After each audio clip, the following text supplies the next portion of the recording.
안녕하세요. 빡조이입니다. 오늘의 빡조의 동대표 라이프 주제는 빡조는 왜 동대표를 하게 되었냐 입니다. 이전 편에서는 아파트의 최고 권력자가 누구인지, 동대표는 뭐하는 사람인지에 대해 알려드렸습니다.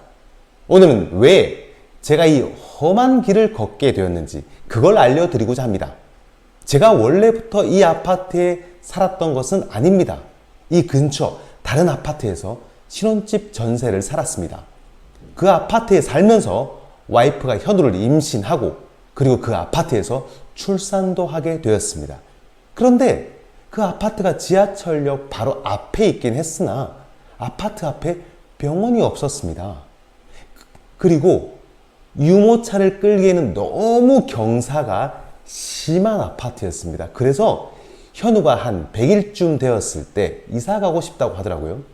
그래서 때마침 현우 100일 잔치를 한다고 저희 어머니께서 시골에서 서울역으로 올라오셨어요. 쇳불도 당김에 빼라고 했다고 어머니를 서울역에서 차로 모시고 오다가 불광역 바로 앞에 있는 경사가 없는 지금 아파트가 좋겠다 싶어서 부동산 앞에 차를 대고 바로 들어가서 물어봤습니다. 혹시 집 있나요? 네이버로 검색한 것도 아니고 그냥 들어가서 물어봤는데 있다고 하더라고요. 그래서 곧 올게요 라고 하고는 집으로 가서 어머니를 모셔다 드리고 다시 와이프랑 나와서 매물로 나온 집을 보러 갔습니다. 마침 그 집 아들이 미대를 다니는 친구였더라고요. 그래서 집안에 온통 그림이 걸려 있더라고요.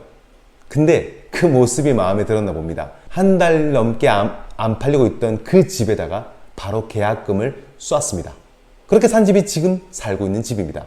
근데 막상 집을 사긴 했으나 와이프가 애 키우기가 힘들어서 처갓집 근처로 가야겠다고 하더라고요.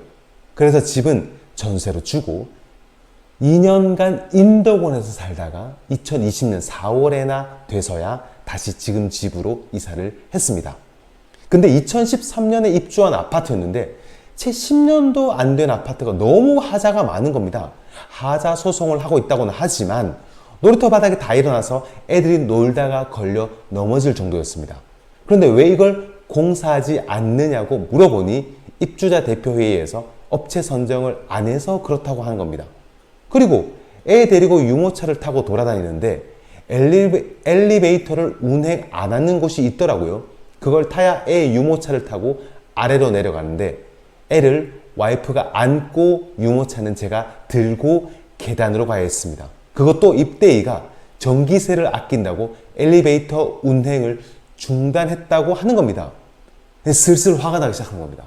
아니 대체 입대위가 누구길래 그런 의사결정을 내리는지 너무 화가 나는 겁니다. 뿐만 아니라 주차 시스템도 너무 낡아서 RF카드가 인식이 잘 안 되는 겁니다. 8년차 아파트 기기가 그 정도인 것도 말이 안 되는데 수리를 안 하는 게 바로 입대위라는 겁니다. 아니 이게 대체 무슨 일이야? 이러면서 화를 내고 있던 와중에 4기 입주자 대표회의를 모집한다는 공고가 나온 겁니다. 그래서 조건을 보니까 아파트에 거주한 지 6개월이 넘어야 한다는 겁니다. 근데 공고가 난 게 7월이었으니까 제가 4월에 이사 왔잖아요. 저는 자격 미달인 겁니다. 근데 공고가 2주씩 나오기 시작하는데 1차 공고, 2차 공고, 그리고 거의 8차인가 9차까지 공고가 나왔는데도 우리 동에 후보가 안 나오는 겁니다. 그래서 마지막 공고가 나올 때쯤 제가 바로 6개월이 딱 되는 시점이었더라고요. 그래서 바로 동대표를 하려고 서류를 제출했습니다. 그래서 바로 동대표가 된 겁니다. 알고 봤더니 총 8개 동 중에서 결국 6개 동에서만 출마를 하고 2개 동에는 출마 후보자가 없었습니다. 6명 중에서도 4명은 이미 재선이나 혹은 3선 이상이고 저랑 다른 한 분만 초선이었습니다. 그렇게 들어왔으니 제가 얼마나 놀이터 보수나 주차 시스템 보수, 엘리베이터 운영 재개 열심히 하지 않을 수 있었겠습니까?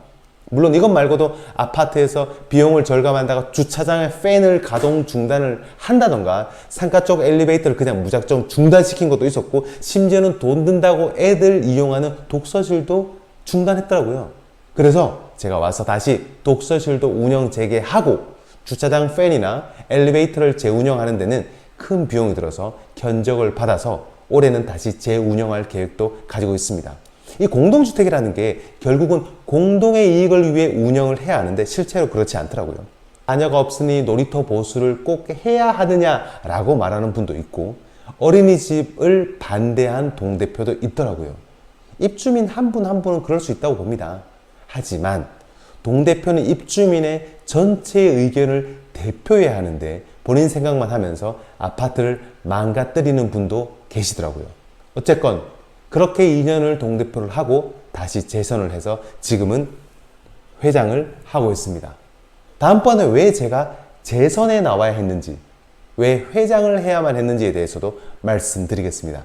그럼 다음에 다시 뵙겠습니다. 이상 빡조의 동대표 라이프였습니다. 감사합니다.